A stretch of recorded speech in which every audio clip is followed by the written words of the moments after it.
Hello viewers, welcome to new ticket channel. நேற்று Jio ஹாட்ஸ்டாரில் release ஆன முத்து என்கிற கார்ட்டூன் வெப் சீரிஸோட ரிவ்யூவை பார்க்கலாம். இந்த சீரிஸோட ஒன்லைன் என்னென்னா, பெரிய வீரம்பட்டி என்ற ஊரில் ஒரு போலீஸ் ஸ்டேஷனில் 3 வருஷமாக எந்த கேஸும் இல்லாமல் மூட போகிற சமயத்தில் அந்த ஊரில் விஜய் சேதுபதி தலையை வெட்டி அதுக்குள்ளே பணமும் ஒரு பேப்பரில் அந்த தலையை அடக்கம் பண்ண சொல்லி எழுதி வச்சுருக்காங்க. விஜேஎஸ் யார், அந்த தலையை யார் வெட்டி வச்சாங்கன்னு போலீஸ் கண்டுபிடிச்சாங்களா இல்லையா, இதுதான் இந்த சீரீஸோட மொத்த கதையுமே. இந்த சீரீஸில் மொத்தம் 10 எபிசோட்ஸ், 5 hours தாண்டி டியூரேஷன் போகும்.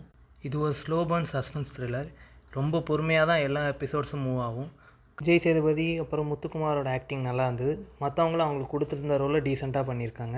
கடைசி எபிசோடில் தான் எல்லா சஸ்பென்ஸும் ரிவீல் பண்ணுவாங்க. கொஞ்சம் ஸ்க்ரீன் ப்ளேவை எங்கேஜிங்காக பண்ணி டியூரேஷனையும் கொஞ்சம் குறைச்சிருந்தால் இது ஒரு நல்ல வெப் சீரிஸ்னே சொல்லியிருக்கலாம். பட் இவங்க ஒரு சீனையும் லென்த்தாக எடுத்து வச்சுருக்காங்க. ப்ளஸ் பெருசாக எந்த ட்விஸ்ட் அண்ட் டர்ன்ஸும் இல்லாததால் இது ஒரு பிலோ ஆவரேஜ் வெப் சீரிஸாக போயிடுச்சு.